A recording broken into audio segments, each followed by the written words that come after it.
abu na gaba na uku kenan, in ana hiran an zo zance dan Allah baiwar Allah ki ji tsoron Allah, ki kiyaye dokar Allah akan sanya turare.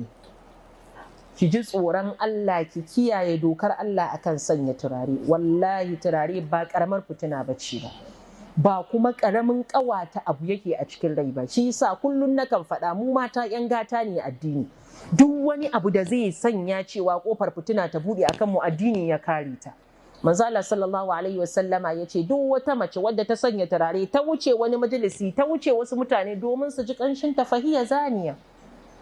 Malamai suka ce yana nufin hukuncin ta hukuncin zina, wasu suka ce yana nufin hukuncin ta shine ta aikata abin da zai kai zuwa ga aikata zina.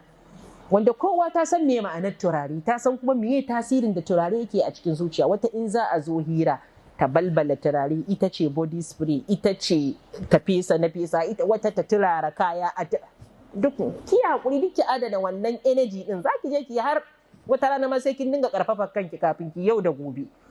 Amma wannan din da ake ririta wannan mutunci din ya zamanto an isa gidan aure da cikawa da imanin sa, ki hakuri, kar ki bude kofar da zaki kawo muku barazana akan shi, ke da shi duka, domin zuciya ba ta da kashi. Da haka mu kula da abin da ya shafi turare domin mabudi ne na fitina.